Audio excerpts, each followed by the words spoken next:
Anloga Junction na yegyina yɛhwɛ aha kwantempɔn ya kwantempɔn kɛseɛ paa ebom kɔ meame ahodoɔ kwantempɔn bom ɛkɔ tech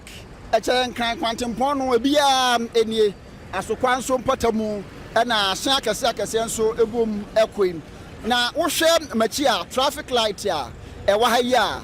hwehwɛmu a yɛayɛ ɛne sɛ etumi nya adwuma yie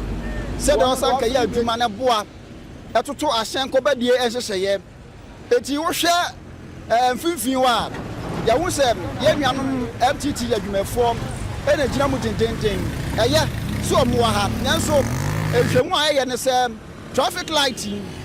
ɔsan kɛtumi yɛ adwuma sɛdeɛ sɛ ne fata na ɛnyɛ saa ne nti no sɛ esi so pa kyinkyinkyina ehia sɛ yɛnnuanom MTT adwumafoɔ ɛda so a wɔ ha sɛdeɛ ɛbɛboa ahyɛn kɔbɛdiem ɛbɛkɔ so tɔtee na nhyɛ nyinaa ɛbɛtɔ so yie sɛsi amonom ka sɛ traffic light yɛdum kanea no ɛnya adwuma when ɛyɛ powered by electricity na ehia paa sɛ anka enya solar panel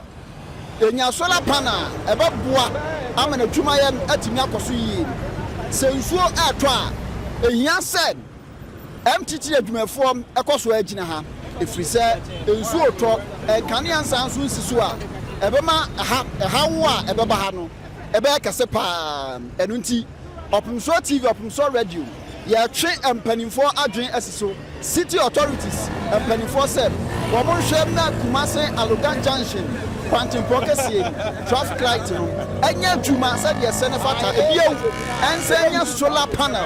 a ɛbɛboa ama MTT adwumafoɔ wɔn ho aheha wɔn ɛwɔ adwuma a wɔn yɛ mu ɛnkɔba sɛ yɛdum kanea na traffic light no ɛntumi ɛnya tumi nya adwuma nti no na ɛnya adwuma sɛdeɛ wɔsɛ ɛyɛ ehia solar panel a ɛbɛboa ama ha traffic control no atimi akɔ so sɛdeɛ sɛ na ɛfata Opemsuo TV so ni Opemsuo radio ni yiem ɛne ɛpɛm ɛma asanteman